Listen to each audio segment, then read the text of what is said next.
and today I'll be presenting the makeup of 10.1b FRP Presentation in class, day 2, December 3rd, 2025, which is worth 12 points.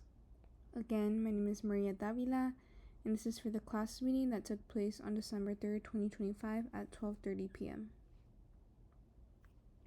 Module 10, Final Research Project, FRP. Module 10 was centered on bringing together everything we learned throughout the semester in a cumulative final paper and presentation by preparing, presenting, and finalizing our final research project.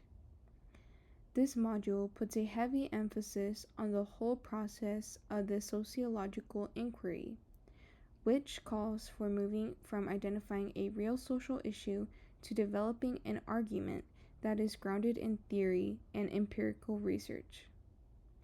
We focused on many sociological terms and integrated the course concepts into our complete analysis, that being our final research paper. Overall, we connected our topics to the experiences of a specific ethnic group in the U.S. Furthermore, a large component of this module was practicing our presentation skills to communicate our ideas about sociology clearly and efficiently. We transform our research into a structured presenting and giving and receiving peer feedback and synthesizing scholarly evidence into relative arguments. Ultimately, in this module, we applied research skills and deepened our understanding of sociology. Defining and applying sociological concepts. There are many sociological theories and concepts that we are able to apply in this final project. However, I chose 5 major themes that could be extensive and relevant to define more thoroughly.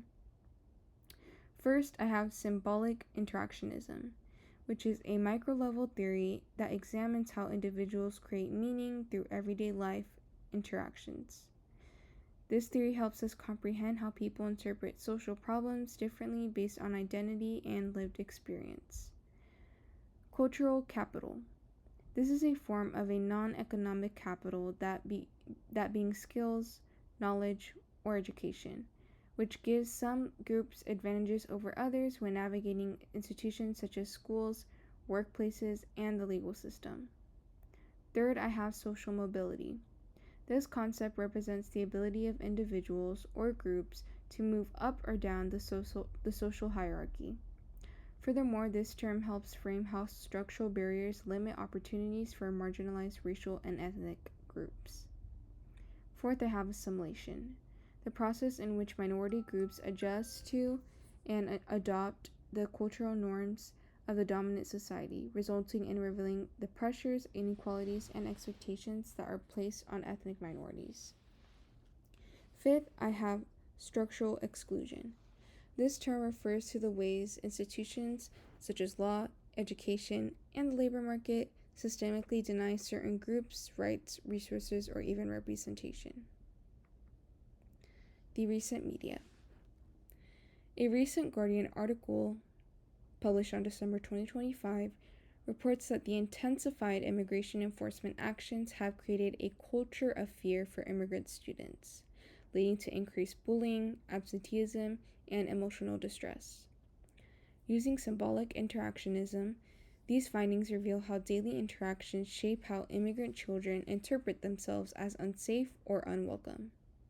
This article clearly shows how cultural capital, such as language barriers or unfamiliarity with legal processes, restrict families' abilities to navigate school systems or advocate for safer environments. These pressures directly threaten social mobility, as disrupted schooling and chronic stress undermine long-term educational and economic opportunities for marginalized youth. Moreover, the article exemplifies the limits of assimilation, demonstrating that immigrant children are expected to adopt dominant norms while simultaneously being excluded through stigma. Finally, this situation illustrates structural exclusion as immigration policies and enforcement practices systemically deny immigrant families security, representation, and equal access to education. Overall, the article exemplifies how immigration enforcement deters everyday life for immigrant children. Reflection. Ultimately, this article illustrates how immigration enforcement shapes everyday life far beyond policy, which in turn ends up producing fear, stigma, and unequal treatment in schools and communities. The article reveals how certain groups faced heightened vulnerability, which systems like schools, workplaces, and legal institutions reproduce unfair treatment and limited opportunities.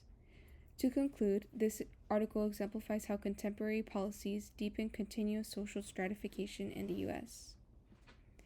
And finally, here's my APA reference from the Guardian U.S. News article. Thank you for watching my presentation.